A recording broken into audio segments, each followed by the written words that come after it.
Hi guys, and welcome to another episode of Kabir Considers. In this video, we're going to react to what the Trump rally shooter told his co-workers before he did what he did. Just what was going through his mind, because apparently he was a Republican. That's what he aligned himself with. So I just can't think of why he would do this. Why perhaps he was listening to some obscure podcast where, they were riling him up. He felt sort of like a lot of angst building up inside him. Perhaps he was like a member on some website, kind of like an echo chamber where, how people can just egg each other on to do escalatingly crazier and crazier things. Who knows? Maybe he was unhappy with his life and, he knew that by doing that, he would be taken out. There's just so many possibilities here. But hearing, his last sort of words to his co-workers will probably share a lot of insight into, what was going through his head. Watching night 2 of the Republican National Convention in Milwaukee. With the GOP ticket officially set, the party is now unifying behind Donald Trump and his new running mate, J.D. Vance. The pair expected to make another appearance tonight. We're told a little bit earlier even than had been anticipated, as Trump's former Republican rivals take to the stage, including Nikki Haley, as well as Ron DeSantis and Marco Rubio. All of them will be speaking. Just the importance of this, Shermichael, when you talk about the job that they have to do. Obviously, most people watching, many people watching, are people who are open to supporting Trump, or, there's others who are, but that's the base of your audience. Yeah. So can Nikki Haley or Ron DeSantis really say anything that's going to get, say, that 20% of Haley voters that continue to vote for her even after she got out of the race to actually vote for Trump? I mean, they're probably going to vote for him anyway, aren't they? I think it's more likely that someone who's going to vote for Nikki Haley would vote for Trump as opposed to Biden, because the political and economical alignments are probably much more similar between Haley and Trump versus Biden and Trump. Just a guess, though. I think so, Aaron. I think you just need a sliver of those voters to move them over. I think there's going to be some Republican-leaning independents that lean towards the right. Maybe they're more moderate. They're looking to someone like a Nikki Haley or maybe even a DeSantis to make that compelling argument for why Donald Trump and J.D. Vance could carry the conservative mantle forward for the next 4 years. That's a far better alternative if you're a conservative than Joe Biden and Kamala Harris. And so I do think an argument can be made tonight. All right, and I want to ask about the polling in a moment. We do just have some breaking news, though, coming in, some developments on what we know about the shooter in the attempted assassination of Donald Trump. Our chief law enforcement and intelligence analyst, John Miller, joins me now. And John, you have a lot of new information here about the shooter. Aaron, there's been some developments as the investigation has progressed. What the investigators are telling us is, as far as a motive, a manifesto, the reasoning behind this, the suspect is still a blank slate. But what they have developed is a lot of the background about what happened that day. They know that he went to his employer at the nursing home where he works as a dietary specialist before this and said, I need Saturday off. I have something important to do. Wow. But he told his coworkers, I'll see you on Sunday. So he changed his days off, presumably for this. We also understand that when he got to the fairgrounds where this rally was being held for Donald Trump, the first thing that puts him on the radar of security people is near the magnetometer area where they're screening people in.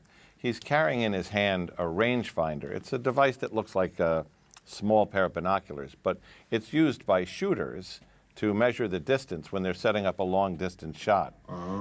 Because he didn't have a weapon, that would not have prevented him to go through security. I'll see you on Sunday. So casual, No sort of goodbye. I mean, I suppose if he said anything like that, it would have raised alarms with his co-workers.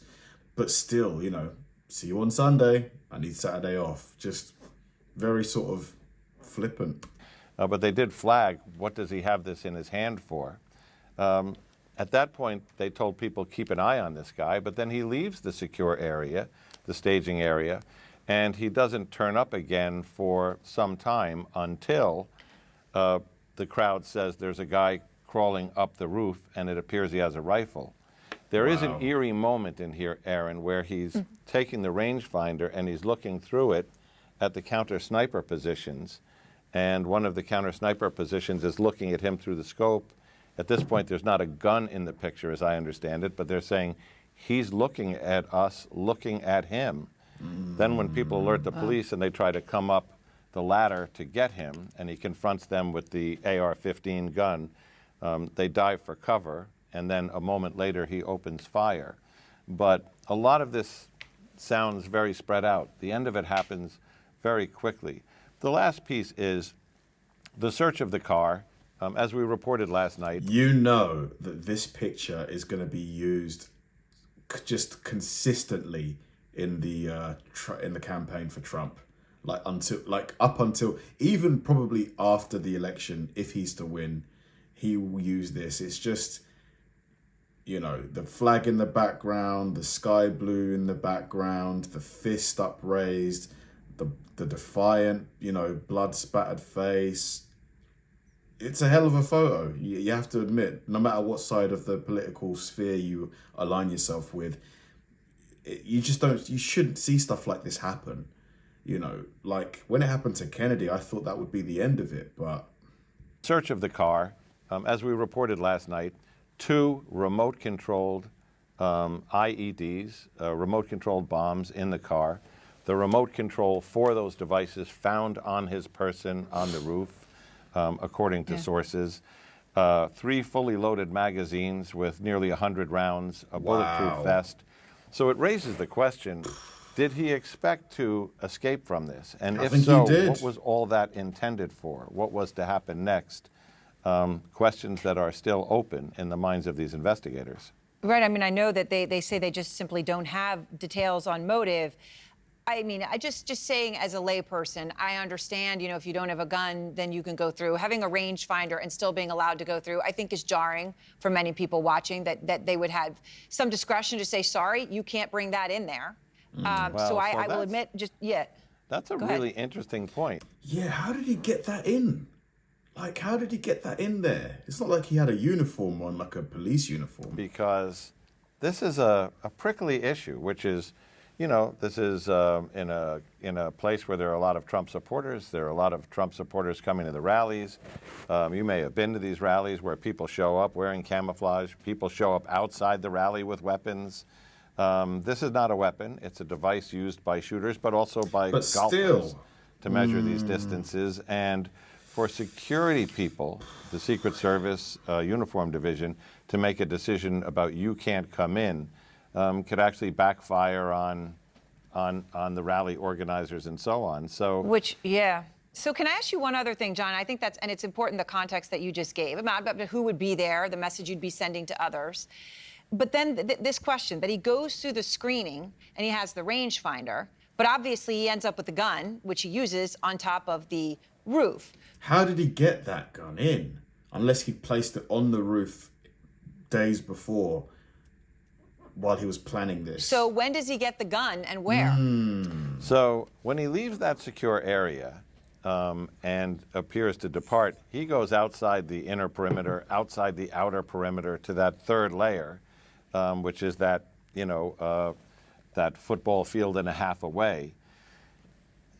I mean, the working theory is he goes to the car, he retrieves the weapon. I don't know how he carries it or conceals it. This is it. He still has to get back through security, but back through the entrance. And then moves towards that building. And there's a long So wait, can I just, time. I'm sorry to interrupt, John. I'm trying to understand, and maybe it is unclear at this time.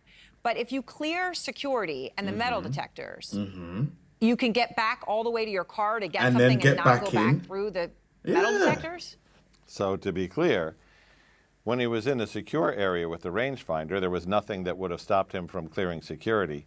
He leaves that area. Right. Then he goes to get his weapon, presumably, but then he doesn't go back into the secure area. Okay. He's way outside the perimeter where they're doing security screening. In fact, the people who spot him are among the people who couldn't get into the rally or didn't go through security, who are outside the wall where it's happening and looking in the direction, because you can't see it from there, but you can hear it. You can see it if you're on the roof. Right. All right. And I mean, just crucial and incredible details here. Wow, especially man. bringing that you know, scope in through security. John Miller, thank you so much, breaking all of those new details. Super interesting, but I really want to know why. Why did he do it? Why? You know, have his friends or family members, have anyone from his side stepped forward to kind of give an insight into who he was, why he did this? I'm going to see if I can find anything, because I just don't understand it. Like, you know, I've read from, you know, various sources that he was a Republican. So I just don't get it. I don't get it, unless that's fake news, but I don't think it is, because I've read it from two sources. Just insane, you know. And he looked like a fairly young man. He looked like maximum 30, less than that, early 20s, you know, and now he's dead. Thanks for watching, guys, and I'll see you in the next one.